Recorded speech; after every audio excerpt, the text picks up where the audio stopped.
Hello everyone, good evening all students. I hope all of you are very nice and your study is going very nicely. Okay. In the last class we have learned how to balance a chemical reaction. पिछले class में हमने क्या सीखा था? इस chapter का सबसे important चीज़ कि कैसे हम एक केमिकल रिएक्शन को बैलेंस कर सकते हैं, सीखा था ना। तो हमने वहाँ पर कुछ रिएक्शंस को बैलेंस भी किए बहुत आसान तरीके से। और जो चीज़ आप लोग शायद भूल गए हैं, मैंने आप लोगों को 2 होमवर्क दिया था, तो आशा है कि आप लोगों ने वो नहीं किया होगा। पता है आप लोगों ने नहीं किया होगा, तो आइए पहले उनको सॉल्व करते हैं। ओके, पहला होमवर्क क्या था बच्चों? आई थिंक ये था।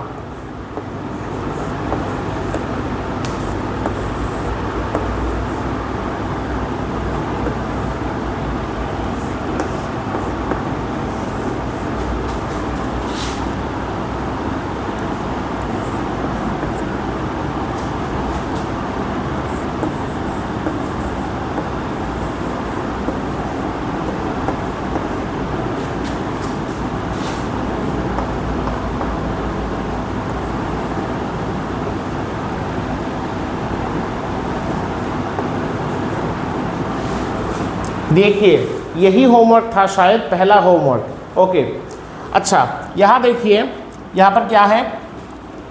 MnO2 है, HCl है, MnCl2 है, H2O है और Cl2 है। तो पहले हमको देखना होगा कि यहाँ पर कौन कौन से एलिमेंट्स है। ठीक है, पहले ये देख लेते हैं। तो प्रेजेंट एलिमेंट्स यहाँ पर क्या है? पहले ही दिखाई दे रहा है, यहाँ पर Mn है। Mn मतलब क्या है? मैंगनीज। यहाँ पर मैंगनीज है। फिर क्या है? ऑक्सीजन है। फिर क्या है? हाइड्रोजन है। और आखिर में क्लोरीन है, Cl। ओके, अब देखो मैंगनीज जो है लेफ्ट साइड में कितने हैं? मैंगनीज लेफ्ट साइड में बस अभी 1 है। ओके, तो 1 लिखते हैं हम लोग। अच्छा, फिर ऑक्सीजन कितने हैं यहाँ पर लेफ्ट साइड में? मतलब रिएक्टेंट के साइड में 2 है। अच्छा, फिर हाइड्रोजन 1 है यहाँ HCl में और क्लोरीन भी 1 है। अच्छा, अब राइट साइड में मैंगनीज कितने हैं? 1 है। अच्छा, अब ऑक्सीजन कितने हैं वहाँ पर? 1 है। हाइड्रोजन कितने हैं? 2 है। और क्लोरीन कितने हैं? क्लोरीन 4 है। तो 4 को हम ऐसे तो नहीं लिखेंगे, कैसे लिखेंगे? हम लिखेंगे 2 + 2। क्यों हम ऐसे लिखेंगे? क्योंकि देखिए यहाँ पर MnCl2 मैंगनीज क्लोराइड में 2 क्लोरीन है और अलग से भी क्लोरीन है, इसलिए हम 2 + 2 लिखेंगे।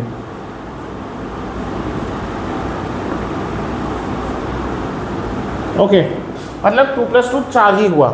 अब देखिए बैलेंस करने के लिए हमको क्या करना होगा? मैंगनीज दोनों तरफ सेम है। ओके, अब ऑक्सीजन है यहाँ पर 2 और उस तरफ है 1, तो इसको 2 से मल्टीप्लाई कर देते हैं, तो 2 = 2 हो जाएगा। तो इस तरफ अगर ऑक्सीजन को 2 से मल्टीप्लाई करते हैं यहाँ पर, ठीक है, और तब क्या होगा? तब ये समान हो जाएगा। तो ठीक है, चलिए इसको 2 से मल्टीप्लाई करते हैं। ओके, ये समान हुआ। लेकिन हाइड्रोजन को भी यहाँ पर हमको 2 से मल्टीप्लाई करना होगा, क्योंकि वहाँ पर 4 हो गए हाइड्रोजन।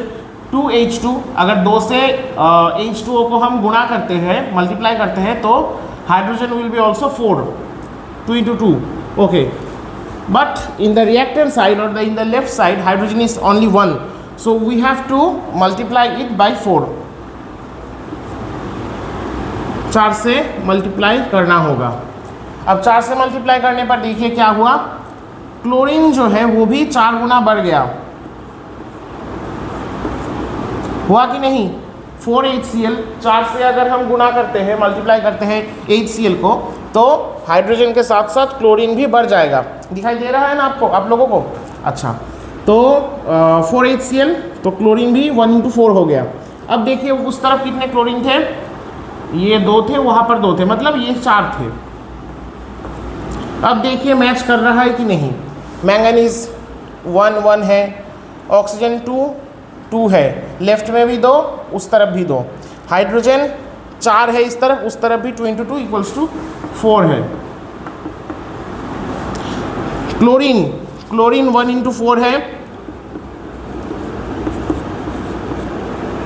और उस तरफ भी 4 ही है, 1 1 2 2 4 4 4 4। ओके, मैंगनीज मिल गया, ऑक्सीजन 2, वहाँ पर भी 2, हाइड्रोजन इस तरफ 4, उस तरफ भी 4, क्लोरीन 4, उस तरफ भी क्लोरीन 4। मतलब आप लोगों का ये जो रिएक्शन था ये बैलेंस हो गया।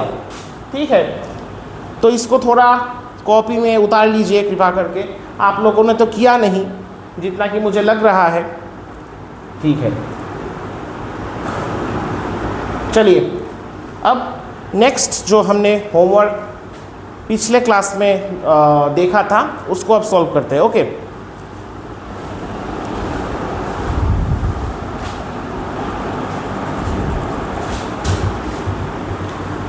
तो हम लोगों का सेकंड होमवर्क क्या था? हम लोगों का सेकंड होमवर्क था लेड नाइट्रेट के ऊपर। ऐसा था रिएक्शन, अगर मैं गलत नहीं हूं तो PbNO3 PB मतलब क्या है? PB मतलब है लेड। अच्छा, और ये लेड नाइट्रेट है।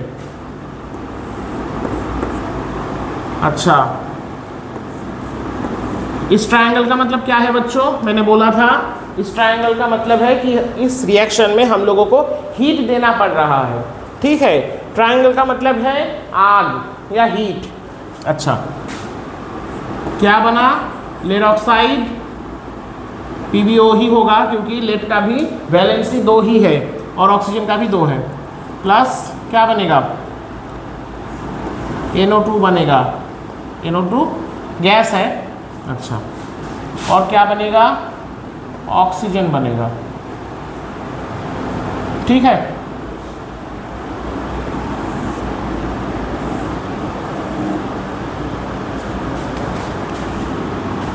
ये था हमारा रिएक्शन। लेड नाइट्रेट को हम अगर गर्म करेंगे तो वो टूटकर वो क्या बनाएगा? लेड ऑक्साइड, नाइट्रोजन डाइऑक्साइड और ऑक्सीजन। ओके, यहाँ पर कितने एलिमेंट्स है? यहाँ पर 3 ही एलिमेंट्स है, 4 तो नहीं है। तो कौन कौन से हैं? पहले है लेड, फिर है नाइट्रोजन और कौन है? ऑक्सीजन। ये 3 ही यहाँ पर एलिमेंट है। लेफ्ट साइड में लेड कितने हैं? 1 है। राइट साइड में भी 1 ही है। अच्छा, नाइट्रोजन कितने हैं? अब ध्यान दो, नाइट्रोजन PbNO3 नाइट्रोजन इस NO3 मतलब नाइट्रेट ग्रुप के अंदर है जो कि एक एनायन है खुद में। और देखो यहाँ पर फर्स्ट ब्रैकेट है, फर्स्ट ब्रैकेट के बाहर नीचे 2 है, 2 मतलब ब्रैकेट के अंदर जो कुछ भी सामान है वो 2 गुना है, ये समझना होगा। मतलब नाइट्रोजन यहाँ पर कितने हैं? 2 है क्योंकि वो ब्रैकेट के अंदर है और ब्रैकेट के बाहर 2 है। उस तरफ कितने हैं? यहाँ पर कोई ब्रैकेट नहीं है, यहाँ पर 1 ही है। अच्छा, ऑक्सीजन देखो कितने हैं? यहाँ पर ब्रैकेट के अंदर नाइट्रेट में ऑक्सीजन 3 है और ब्रैकेट के बाहर 2 है, 2 लिखा हुआ है। मतलब अब इसको मल्टीप्लाई करो। ठीक है, 3 × 2 कितना होगा? 6 होगा। मतलब ऑक्सीजन 6 है, 6 ऑक्सीजन यहाँ पर है। ब्रैकेट के अंदर ऑक्सीजन 3 है एक ग्रुप में और वैसे ग्रुप 2 है, मतलब टोटल 6 हुए ऑक्सीजन। यहाँ पर ऑक्सीजन कितने हैं? यहाँ पर 1 है, यहाँ पर 2 है, यहाँ पर 2 है। तो ऐसे लिखो 1 + 2 + 2 ऐसे। हुआ? अब देखो यहाँ पर नाइट्रोजन 2 है, राइट साइड में 1 है। ठीक है, तो इसको 2 से क्या करना होगा? मल्टीप्लिकेशन, मल्टीप्लाई कर दो तो क्या हो जाएगा? समान हो जाएगा, इक्वल हो जाएगा। लेकिन क्या हुआ यहाँ पर? अगर हम करेंगे 2 से मल्टीप्लाई, ठीक है, तो क्या होगा? 2 से मल्टीप्लाई करने पर इसको ऑक्सीजन बढ़ जाएगा। कितना हो जाएगा? 2 × 2 4 हो जाएगा। ओके, हुआ ना? अब इस तरफ हुए 7, यहाँ पर 6 है। अब इसको हम कैसे बैलेंस कर सकते हैं ये थोड़ा देख लो।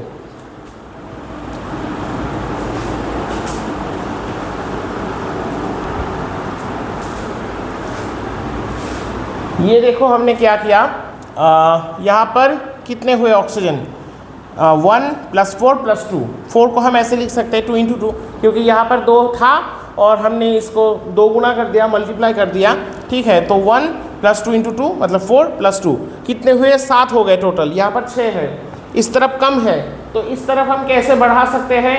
यहाँ पर लेफ्ट साइड में अगर कोई भी चीज़ कम है राइट साइड के मुकाबले, या फिर उल्टा भी है, वाइस वर्सा है, तो हम मल्टीप्लाई करने से उसको बढ़ा सकते हैं। जिस तरफ कम है उस तरफ मल्टीप्लाई करना होगा। जैसे यहाँ पर 6 है ऑक्सीजन, अब ऑक्सीजन तो यहाँ पर तो एक ही कंपाउंड है, पूरे को इस टोटल कंपाउंड को ही क्या करना होगा, मल्टीप्लाई करना होगा। तो मल्टीप्लाई कैसे कर सकते हैं, पहले 2 से ही करते हैं, ठीक है। सपोज 2 से करें तो क्या हुआ, मल्टीप्लाई करने से ये जो 6 ऑक्सीजन था ये 2 हो जाएगा, 2 से मल्टीप्लाई हो जाएगा मतलब 12 हो जाएंगे। 12 oxygen will be there, okay. 3 × 2 = 2 = 6 × 2 मतलब 12। अच्छा, तो यहाँ पर 7 है, उसको बाद में निपटाते हैं कैसे भी करके। यहाँ पर देखो क्या हुआ, लेड जो है, लेड यहाँ पर 2 गुना हो गया, तो यहाँ पर भी 2 गुना करना होगा, मतलब लेड पहले यहाँ पर × 2 हुआ, तो यहाँ पर भी हम लोगों को मल्टीप्लाइड बाई 2 करना होगा, ठीक है।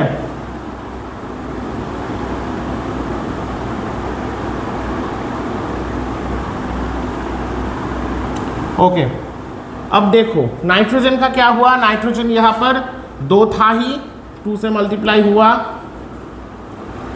वहाँ पर हमने 2 से मल्टीप्लाई किया था, लेकिन अब इसको और 2 से मल्टीप्लाई करना होगा, मतलब यहाँ पर अगर 2 के डबल से मल्टीप्लाई करेंगे तो 4 आ जाएगा, ठीक है।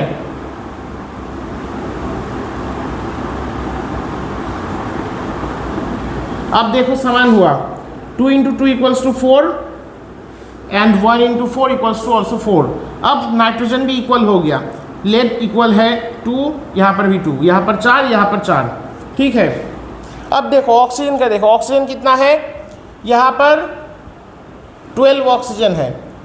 अच्छा, ये जो हमने किया इसको 2 से मल्टीप्लाई किया, तो यहाँ पर भी हम लोगों को 2 से मल्टीप्लाई दिखाना होगा।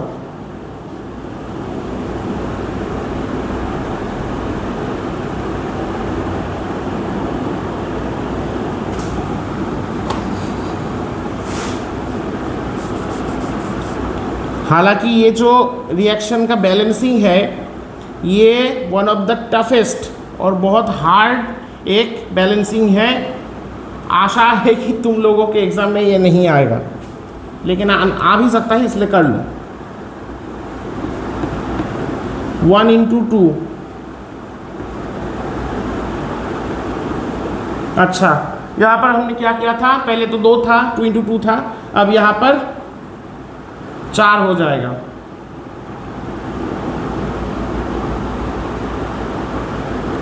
तो 1 × 2, 2 प्लस 2 × 4, 2 × 4 8, तो 8 और 2 को जोड़ने से 10 होता है, प्लस 2 तो यहाँ पर है ही 12। यहाँ पर कितने हैं, 6 × 2 = also 12। अच्छा, ये वैल्यू भी हम लोग लिख देते हैं कितना कितना हुआ है।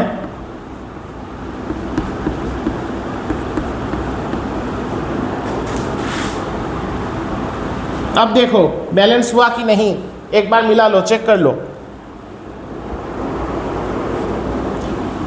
यहाँ पर लेफ्ट साइड में लेड 2 है, राइट साइड में भी 2 है, 2 और 2 लेड हो गया बैलेंस। नाइट्रोजन देखो नाइट्रोजन 2 × 2 4 है, 4 है, और उस तरफ वहाँ पर 4 है यहाँ पर भी 4 है। अच्छा, ऑक्सीजन के देखो, ऑक्सीजन यहाँ पर 12 है, वहाँ पर भी 12 है, ओके, मिला लो, चेक करो, सेम ही आएगा। मतलब ये जो रिएक्शन है ये अब बैलेंस हो चुका है। अच्छा, अब और थोड़ा काम बाकी है। ये जो NO2 है ये गैस है, नाइट्रोजन डाइऑक्साइड, और ये उड़ जाता है, इसलिए यहाँ पर ऊपर वाला एरो भी दे सकते हो, ब्रैकेट में G भी लिख सकते हो, मतलब गैस। और ऑक्सीजन भी सेम होगा, ये उड़ जाएगा।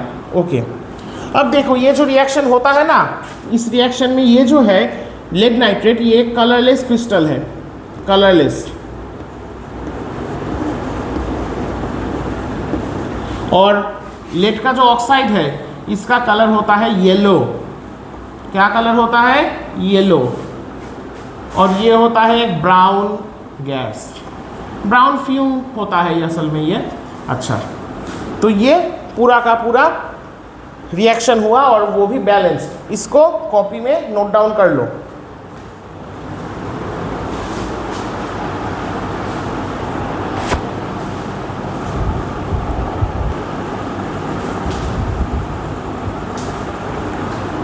चलिए अब हम बढ़ते हैं नेक्स्ट टॉपिक की तरफ। हमारा नेक्स्ट टॉपिक क्या है? What is our next topic? That is classification of reactions. Reaction कितने प्रकार के होते हैं? ओके, तो देखते हैं कौन कौन से रिएक्शन होते हैं जो कि आप लोगों की किताब में भी है। पहला होता है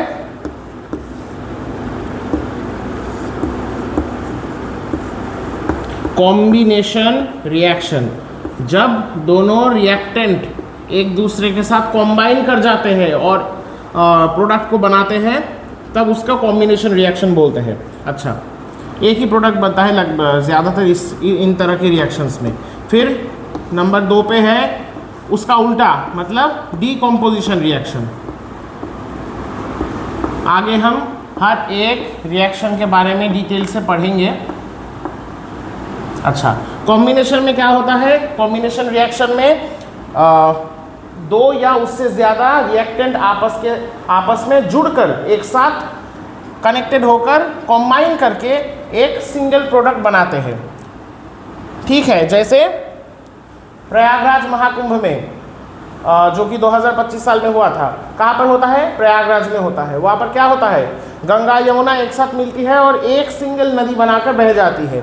ऐसा ही मतलब कॉम्बिनेशन रिएक्शन में दो या उससे ज़्यादा रिएक्टेंट आपस में जुड़कर एक सिंगल प्रोडक्ट बनाते हैं, तो उसे कॉम्बिनेशन बोलते हैं। अच्छा, और डीकम्पोजिशन क्या है? उसका उल्टा है। जब एक सिंगल रिएक्टेंट टूट के दो या उससे ज़्यादा प्रोडक्ट प्रोड्यूस करे, तब उसको क्या बोला जाता है? उसको बोला जाता है डीकम्पोजिशन। डीकम्पोज हो रहा है। अच्छा, फिर 3 नंबर पे आता है क्या?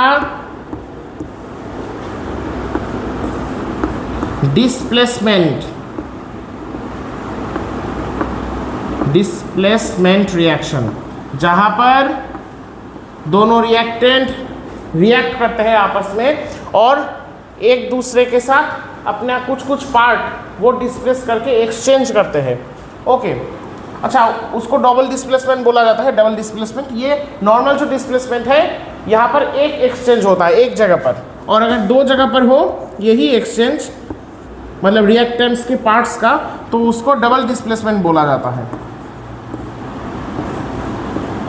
Double displacement.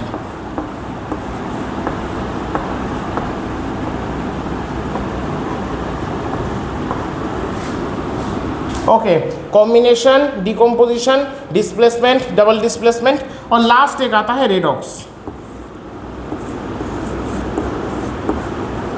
Redox reaction.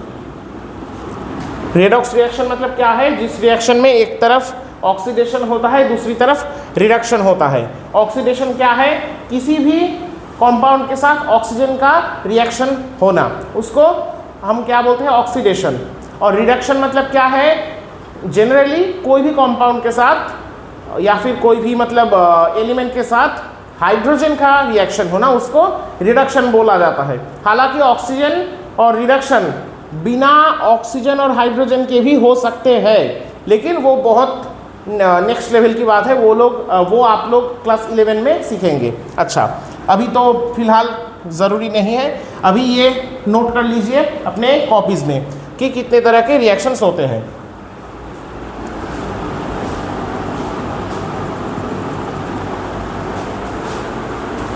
चलिए, पहला वाला जो रिएक्शन है कॉम्बिनेशन रिएक्शन, उसके बारे में हम जानते हैं। डेफिनेशन मैं यहाँ पर नहीं लिखवा रहा क्योंकि बुक में है, आप लोग पढ़ लीजिए। बहुत कुछ आज अवेलेबल है आजकल के ज़माने में। तो डेफिनेशन आप लोग खुद से पढ़ लीजिए। अभी मैं जो कर रहा हूँ इस कॉम्बिनेशन रिएक्शन को मैं एक्सप्लेन कर रहा हूँ। जनरली क्या होता है, वेयर 2 और more than 2 reactants combine with each other to form a single product, that reaction is called generally combination reaction। ये नॉर्मल डेफिनेशन है। यहाँ पर क्या होता है, एक या उससे ज़्यादा रिएक्टेंट आपस में चिपक जाते हैं, जुड़ जाते हैं। जैसे मान लीजिए A प्लस B, A एक रिएक्टेंट है, B एक अलग से रिएक्टेंट है। रिएक्टेंट किसको बोला जाता है, जो कि रिएक्शन में पार्टिसिपेट करते हैं, ठीक है, जो आपस में रिएक्शन करके एक प्रोडक्ट को बनाते हैं, एक या उससे ज़्यादा, उनको रिएक्टेंट बोला जाता है। अभी A और B अलग से 2 अलग अलग कंपाउंड है और आपस में ये कॉम्बाइन कर गए, रिएक्शन कर गए, कॉम्बिनेशन रिएक्शन हुआ, तो क्या प्रोडक्ट बनेगा, ये प्रोडक्ट बनेगा AB बनेगा, जहाँ पर A और B आपस में चिपक गए, जुड़ गए या फिर कॉम्बाइन कर गए, ठीक है, ये प्रोडक्ट है।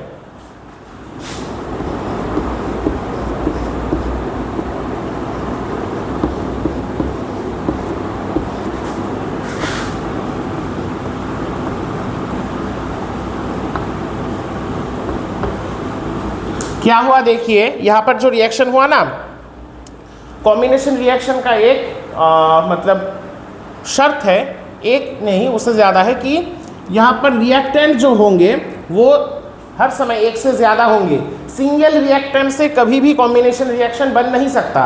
कोई भला खुद से खुद कैसे जुड़ेगा, ठीक है, जुड़ने के लिए 2 या उससे ज़्यादा रिएक्टेंट हमको चाहिए, ओके, मतलब मल्टीपल रिएक्टेंट होने चाहिए, लेकिन प्रोडक्ट जो होगा वो एक सिंगल प्रोडक्ट होगा, ठीक है। वहाँ पर 2 अलग अलग प्रोडक्ट नहीं हो सकते, 2 या उससे ज़्यादा मल्टीपल प्रोडक्ट नहीं हो सकते, बस एक ही प्रोडक्ट होगा इस कॉम्बिनेशन टाइप के रिएक्शन में। अच्छा, मतलब मान लीजिए कि A और B उन लोग आपस में जुड़ गए और उनसे एक ही बच्चा पैदा हुआ, सिंगल चाइल्ड, वो AB है, ओके। या फिर आप ऐसे भी सोच सकते हैं, 2 नदियाँ आकर एक साथ मिल गई, एक साथ जुड़कर एक दूसरी नदी बनाई। जैसे आप लोग जियोग्राफी में पढ़े होंगे कि गंगोत्री से निकलती है भागीरथी और वहाँ सतोपंथ ग्लेशियर से निकलती है अलकानंदा, और उत्तराखंड में देवप्रयाग नाम के स्थान पर यह भागीरथी और अलकनंदा एक साथ मिलती है और बनाती है गंगा, ठीक है। तो वो क्या है, वो है एक कॉम्बिनेशन रिएक्शन कि भागीरथी अलकनंदा एक साथ मिला करके, या फिर ऐसे बोल सकते हैं अलकनंदा और भागीरथी एक साथ मिला करके बनाई गंगा, ठीक है। तो ये कॉम्बिनेशन रिएक्शन है। अच्छा, अब इसके कुछ एग्जाम्पल्स हम करते हैं, ठीक है। तो ये आप लोग नोट डाउन कर सकते हैं कॉम्बिनेशन रिएक्शन के लिए, ठीक है। देखिए इसका एग्जाम्पल देखिए क्या होगा, जो कि आप लोगों के एनसीईआरटी के 10th वाले बुक में एकदम पहले ही है, कि एक मैग्नीशियम रिबन को अगर हम जलाए, ठीक है, तो क्या होगा, मैग्नीशियम ऑक्साइड बनेगा, जो कि एक सफ़ेद राख होता है, ऑक्सीजन के साथ उसका रिएक्शन होगा और वो बनाएगा मैग्नीशियम ऑक्साइड।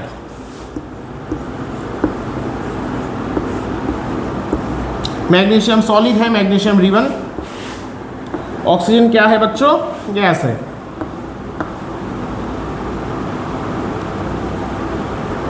और वो रिएक्शन किए, रिएक्शन करेंगे, ज़रूर करेंगे, क्यों नहीं करेंगे, और बनाए क्या बनाए, मैग्नीशियम ऑक्साइड, जो कि वो भी एक सॉलिड ही है, ओके। अच्छा, अब यहाँ पर देखिए, यहाँ पर क्या हुआ, इस रिएक्शन में मैग्नीशियम ऑक्सीजन आपस में जुड़ गए। इसको बैलेंस कीजिए, मैंने करवाया था।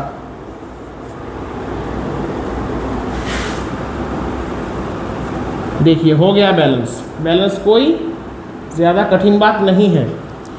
मैग्नीशियम अलग एक कंपाउंड है, सॉरी कंपाउंड तो नहीं, माय मिस्टेक, ये एक एलिमेंट है, ऑक्सीजन अलग एलिमेंट है, ठीक है। दोनों आपस में चिपक करके एक सिंगल कंपाउंड बनाए मैग्नीशियम ऑक्साइड, वो भी सॉलिड ही है। अच्छा, एग्जाम में अक्सर ये क्वेश्चन आता है, ठीक है, कि ये कैसा होता है, ये एक वाइट राख जैसा होता है, वाइट ऐश। ये ऐश वो पोकेमॉन वाला ऐश नहीं, ये ऐश मतलब राख, भस्म, विभूति, ठीक है। जय महाकाल। तो ये एक वाइट ऐश होता है।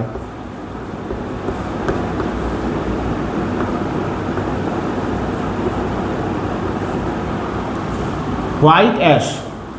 वैसे शमशान में, चिता में लाशों को जलाने पर भी सफ़ेद राख ही मिलता है, ठीक है। तो ये जो है मैग्नीशियम ऑक्साइड वैसा ही एक राख है, राख जैसा है, और ये ऐसे रिएक्शन हो रहा है। अच्छा, यहाँ पर एक और बात है कि इस रिएक्शन में हम ये हीट दे रहे हैं, मतलब क्या कर रहे हैं, उसको जला रहे हैं, और जलाने के साथ साथ यहाँ पर क्या बनेगा, यहाँ पर हीट प्रोड्यूस होगा। वो मैग्नीशियम का जो तार था वो जल करके ऑक्सीजन के साथ कॉम्बाइन करके मैग्नीशियम ऑक्साइड तो बनाएगा ही बनाएगा, साथ ही वो जो जलेगा ना उससे हीट भी हम लोगों को मिलेगा। मतलब ये कौन सा रिएक्शन है, ये एक एक्सोथर्मिक रिएक्शन है। अक्सर सवाल पूछे जाते हैं कि ये जो रिएक्शन है ये एक एक्सोथर्मिक रिएक्शन है कि एंडोथर्मिक रिएक्शन है। और बच्चे ज़्यादातर क्या गलती करते हैं, सोच रहे हैं कि हम लोग तो मतलब उसको जला रहे हैं, उसको हीट दे रहे हैं, मतलब वो एक एंडोथर्मिक रिएक्शन है, उसको हीट चाहिए। लेकिन नहीं, रिएक्शन को स्टार्ट करने के लिए हीट ज़रूरत है, उसको जलाना, एक बार एक चिंगारी लगाना ज़रूरत है। लेकिन बाकी रिएक्शन जो होगा ना वो अपने आप खुद से जलकर हम लोगों को हीट देगा, हीट प्रोड्यूस करेगा। सो ये एक एंडोथर्मिक रिएक्शन नहीं, एक्सोथर्मिक रिएक्शन ही है। ये बात ध्यान में रखना, सवाल पूछे जाते हैं। अच्छा, ये रिएक्शन नोट डाउन कर लीजिए, आसान है बहुत। हुआ? ओके।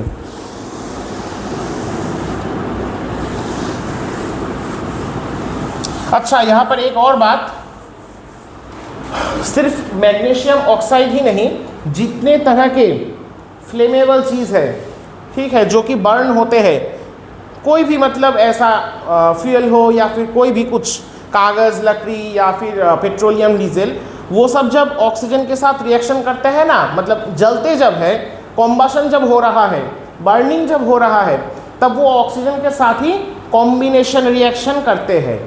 देखिए, कॉम्बशन जो चीज़ दिखाते हैं, मतलब जिनका कॉम्बशन पॉसिबल है ऑक्सीजन में, ज़्यादातर उनमें मतलब 90% केसेस में वहाँ पर कार्बन होते हैं, और ऑक्सीजन के साथ रिएक्शन करके, कॉम्बिनेशन रिएक्शन करके वही कार्बन डाइऑक्साइड बनाता है ऑक्सीजन के साथ कॉम्बाइन होके। तो ज़्यादातर जो कॉम्बशन रिएक्शंस है वो एक तो ज़्यादातर वो कॉम्बिनेशन रिएक्शन ही होते हैं।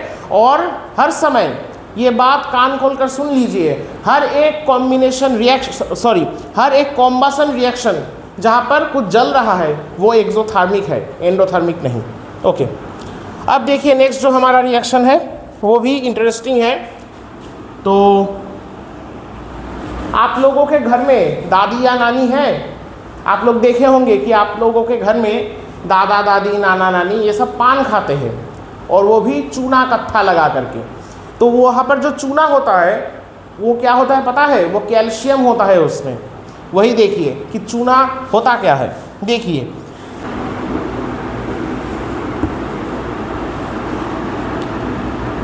यहाँ पर जो है ये कैल्शियम ऑक्साइड है, ठीक है।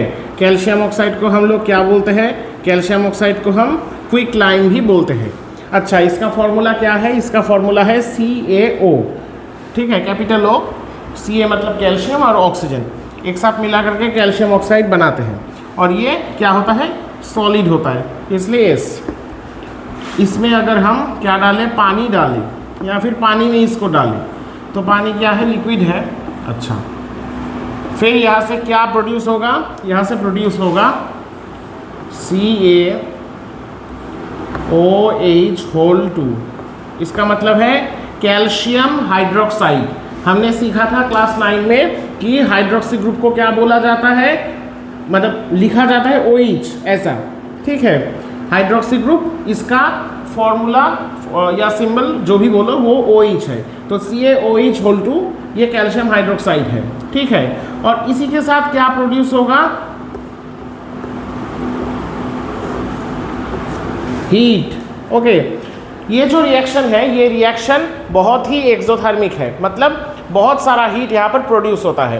तो कैल्शियम ऑक्साइड, उसमें हमने पानी डाला या फिर पानी में उसको डाला तो तुरंत बाद विगोरसली एकदम रिएक्शन स्टार्ट हो जाता है।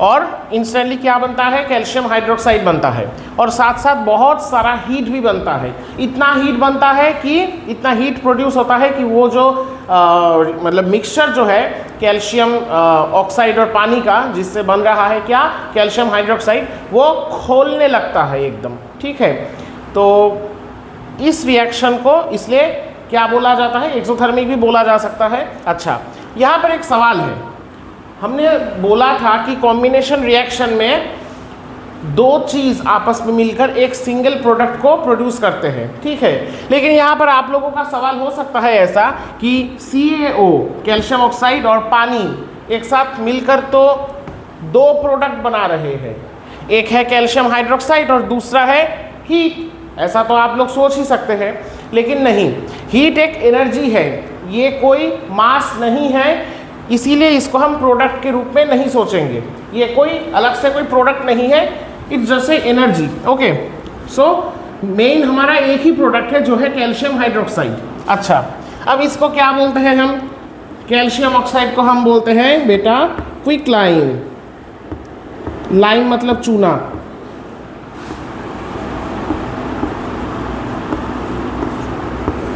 ये क्विक लाइम है, और इसको क्या बोलते हैं हम, स्लेक्ट लाइम। ये दो टर्म आप लोगों को याद रखना है। ठीक है, क्विक लाइम क्या है, कैल्शियम ऑक्साइड है और पानी के साथ ये कॉम्बिनेशन करके जो बनाता है ये कैल्शियम हाइड्रोक्साइड, इसको क्या बोलते हैं हम लोग, स्लेक्ट लाइम। अच्छा, एक बात आप देखिए, यहाँ पर इस तरफ कैल्शियम एक है, यहाँ पर भी एक है। अच्छा, अब देखिए ऑक्सीजन कितने हैं, ऑक्सीजन यहाँ पर एक है, यहाँ पर भी एक है, मतलब लेफ्ट साइड में रिएक्टेंट के साइड में ऑक्सीजन के एटम दोनों हैं। यहाँ पर राइट साइड में या फिर प्रोडक्ट की तरफ ऑक्सीजन कितने हैं, ऑक्सीजन 2 है, O2। ठीक है, मतलब ऑक्सीजन 2 है यहाँ पर। हाइड्रोजन कितने हैं, यहाँ पर 2 है, यहाँ पर भी सिमिलर 2 है, मतलब ये रिएक्शन ऑलरेडी क्या है, बैलेंस्ड है, इसको अलग से बैलेंस करना ज़रूरत नहीं है, ये बैलेंस्ड ही है। अच्छा, अब ये जो बना क्विक लाइम से पानी का रिएक्शन होकर स्लेक्ट लाइम जो बना CaOH, ये थोड़ा पानी उसमें भी रहता है, तो इसको हम लाइम वाटर भी कभी कभी बोलते हैं। ठीक है, लेकिन जनरली इसका नाम, कैल्शियम हाइड्रोक्साइड का नाम क्या है, स्लेक्ट लाइम ही है। अच्छा, ये किस काम में आता है, ये तो पान के साथ खाया जाता है, ये तो आप लोगों को पता ही है। इसके साथ साथ ये वॉल को वाइट वॉश करने के लिए भी इस्तेमाल होता है। पुराने समय में जब एशियन पेंट्स या ऐसा कुछ नहीं था, तो उस समय लोग क्या करते थे, अपने जो बिल्डिंग्स बनाते थे वो लोग अपने दीवारों को इसी चीज़ से, चून से वो वाइट वॉश करते थे। हर साल किया जाता था, जनरली दिवाली के पहले या फिर नए साल के शुरुआत में ये होता था। ठीक है, तो दीवार पर अगर ये स्लेक्ट लाइम या फिर कैल्शियम हाइड्रोक्साइड का हम क्या करते हैं, वाइट वॉश कर देते हैं, मतलब ये इसका एक लेयर लगा देते हैं वॉल के ऊपर, तो महज 1-2 दिन के बाद वो जो वॉल है वो एकदम सफ़ेद, चमकीला सफ़ेद हो जाता है। ठीक है, वो क्यों होता है, आइए उसका भी आंसर हम देखते हैं।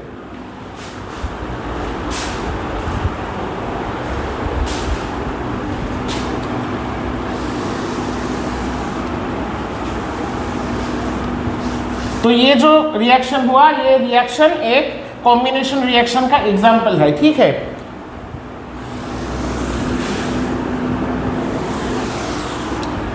तो पहले क्या हुआ, ये कैल्शियम ऑक्साइड और H2O का रिएक्शन होकर कैल्शियम हाइड्रोक्साइड बना। अब अगर इस कैल्शियम हाइड्रोक्साइड को हम खुले में छोड़ दें हवा में, तो क्या होगा, खुले में छोड़ने से वो हवा में क्या है, पता है ऑक्सीजन है, पता है, लेकिन ऑक्सीजन यहाँ पर काम नहीं करेगा।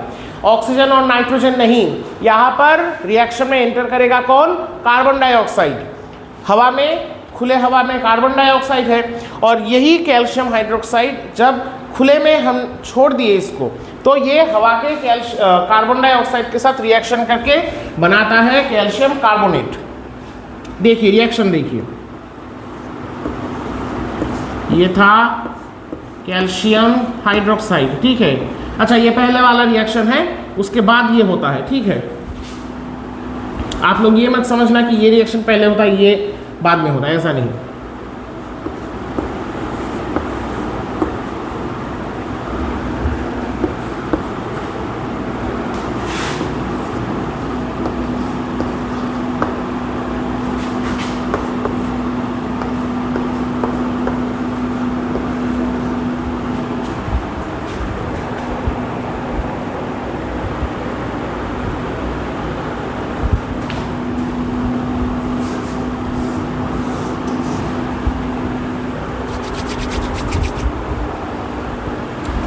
यहाँ पर पानी ही होगा, सॉरी।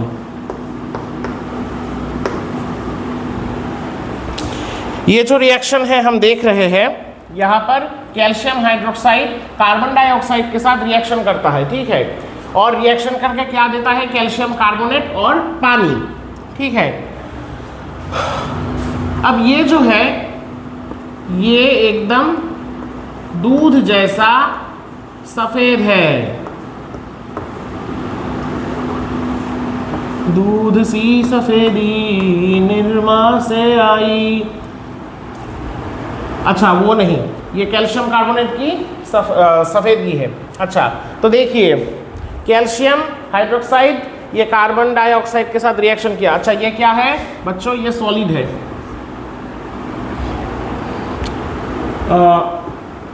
अच्छा, ये सॉलिड है लेकिन ये पानी में ही रहता है, तो छोड़िए, हम नहीं लिख रहे हैं। ये कैल्शियम हाइड्रोक्साइड कार्बन डाइऑक्साइड के साथ रिएक्शन किया और बनाया ये दोनों। अब चलिए इसको बैलेंस करिए। आप लोग कर पाएंगे या मैं कर दूं? तो होमवर्क रहा ये आप लोगों का, इसको आप बैलेंस करेंगे, ठीक है।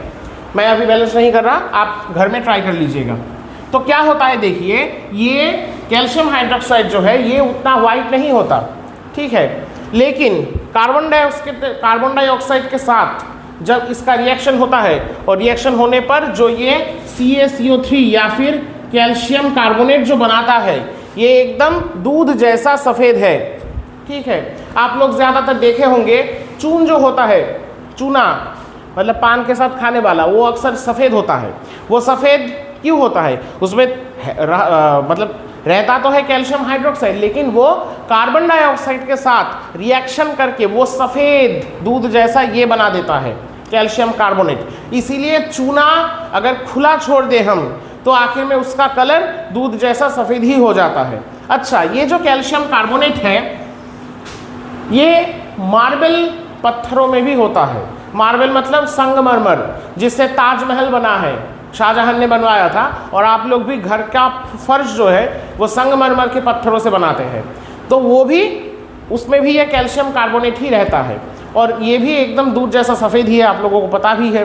अच्छा, तो मैंने जो बोला था कि दीवार में वाइट वॉश के लिए यूज़ होने वाला ये बंदा क्या है? Calcium hydroxide. ये क्या करता है?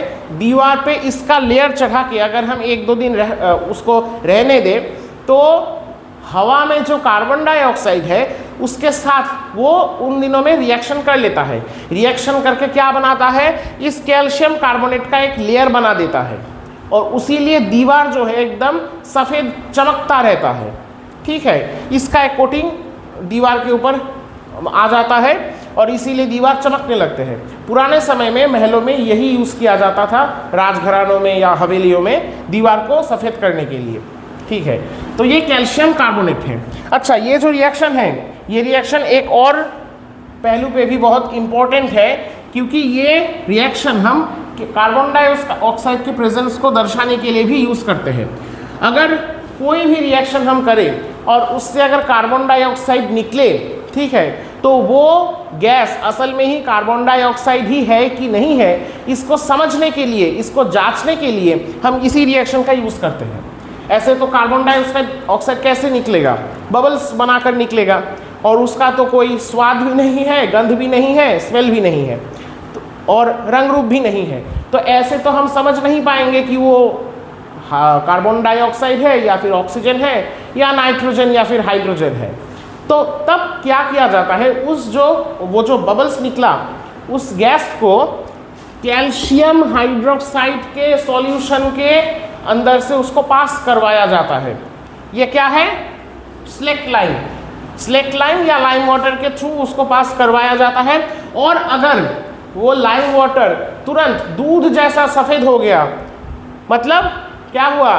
कैल्शियम कार्बोनेट बन गया उससे, उस गैस को पास करवाने से, तो ये प्रमाण हो जाता है, प्रूफ हो जाता है कि वो गैस असल में हमारा कार्बन डाइऑक्साइड ही था। ठीक है, तो इसी रिएक्शन को हम कार्बन डाइऑक्साइड के प्रेजेंस को चेक करने के लिए यूज करते हैं। ये बात आप लोग याद रखिएगा। ठीक है,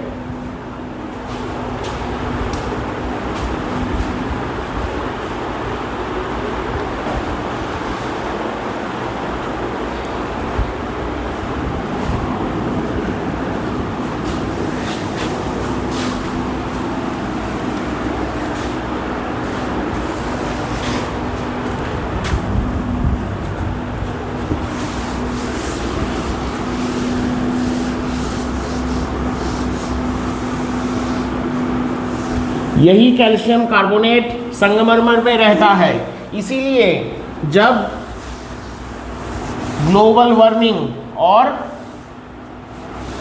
एयर पॉल्यूशन की वजह से एसिड रेन होता है, तब ताजमहल या किसी भी मोनूमेंट में जो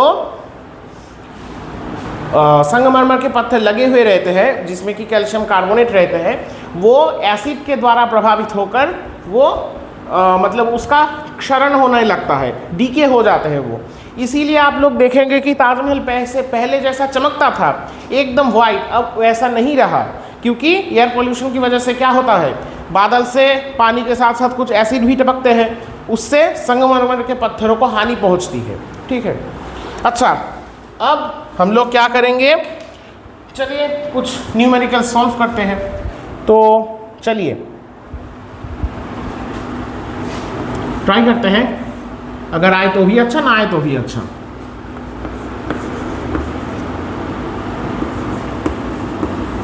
the reaction of oxygen with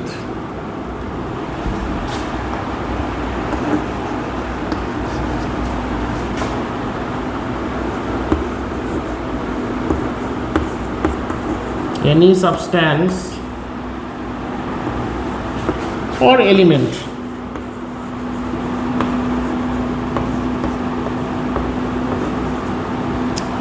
is called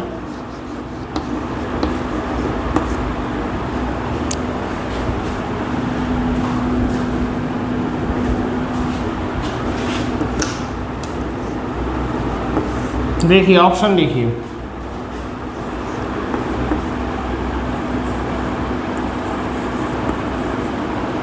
पहला ऑप्शन क्या है, ऑक्सीजनेशन, ये हमने डाला। दूसरा ऑप्शन ऑक्सीडेशन, बहुत करीबी रिश्तेदार लग रहे हैं ना, एकदम जुड़वा भाई। अच्छा, फिर हमने तीसरा ऑप्शन डाला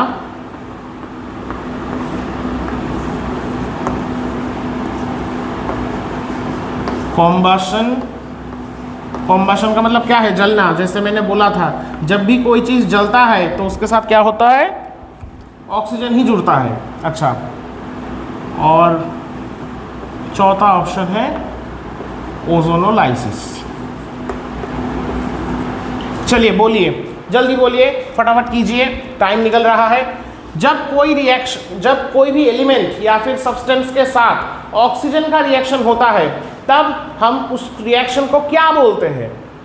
option A oxygenation, option B oxidation, option 3 combustion and option 4 option D sorry option E option C और option 3 is combustion and option D is ozonolysis. बोलिए बोलिए, क्या होगा? ऑक्सीजनेशन होगा? नहीं होगा। ऑक्सीजन जुड़ रहा है, इसका मतलब ये नहीं कि उसको हम ऑक्सीजनेशन बोलेंगे। ठीक है, इसीलिए तो देता है टीचर्स ये सब ऑप्शन।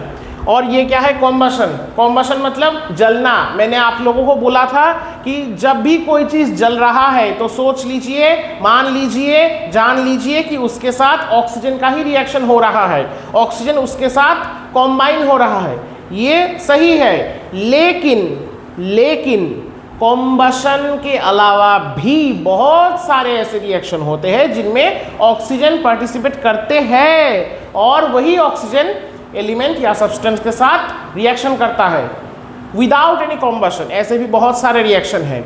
इसीलिए हर कॉम्बशन में तो ऑक्सीजन रिएक्ट करता है केमिकली, लेकिन हर वो रिएक्शन जिसमें ऑक्सीजन रिएक्ट कर रहा है वो कॉम्बशन नहीं होता। ठीक है, तो कॉम्बशन भी नहीं होगा। ओजोनोलाइसिस, ओजोन भी ऑक्सीजन का ही मान लीजिए एक दूसरा एक फॉर्म है, लेकिन वो भी यहाँ पर नहीं होगा। यहाँ पर क्या होगा बच्चों, ऑक्सीडेशन होगा। जब भी किसी सब्सटेंस या एलिमेंट के साथ ऑक्सीजन केमिकली रिएक्ट कर रहा है, उसके साथ जुड़ रहा है, ठीक है, तो उसको हम बोलेंगे, क्या बोलेंगे, ऑक्सीडेशन। सो ऑप्शन बी और ऑप्शन 2 इज करेक्ट, ऑक्सीडेशन। ठीक है, चलिए हम थोड़ा आगे जाते हैं। ज़्यादा आगे नहीं जाएंगे, इसी क्वेश्चन को थोड़ा चेंज करके हम दूसरा क्वेश्चन निकालते हैं।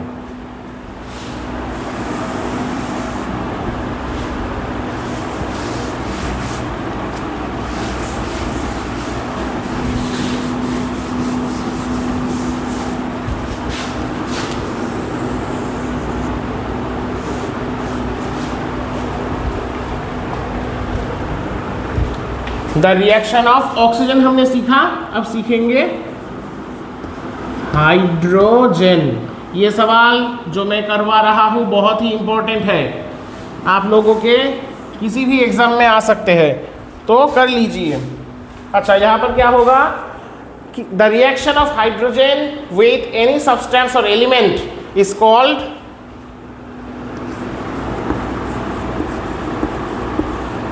हाइड्रोलाइसिस और हाइड्रेशन।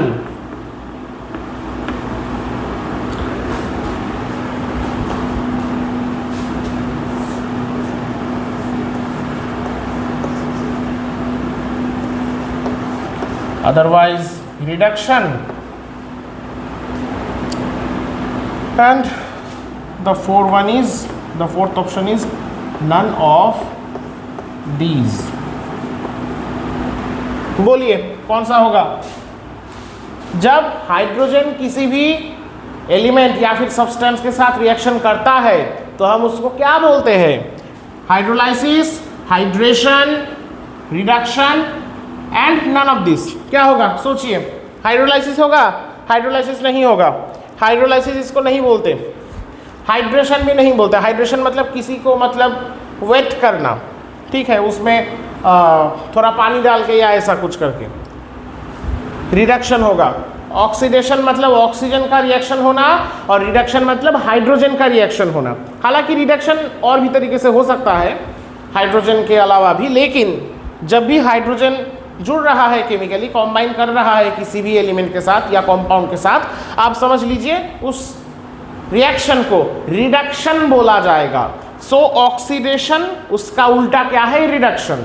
आगे जाकर हम पढ़ेंगे कि एक खास किस्म का रिएक्शन भी होता है, एक खास टाइप का रिएक्शन जिसको बोलते हैं ऑक्सीडेशन रिडक्शन रिएक्शन, और in other words it is said redox reaction. ठीक है, तो आगे जाकर हम पढ़ेंगे। तो आज की क्लास यही समाप्त होती है। आशा है आप लोग अच्छे से पढ़ाई करेंगे। ओके, हम लोग अगले वीडियो में मिलते हैं। Bye bye.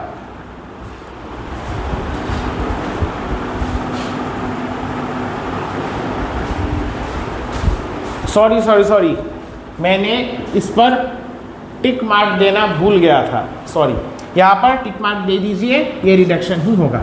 Okay, bye.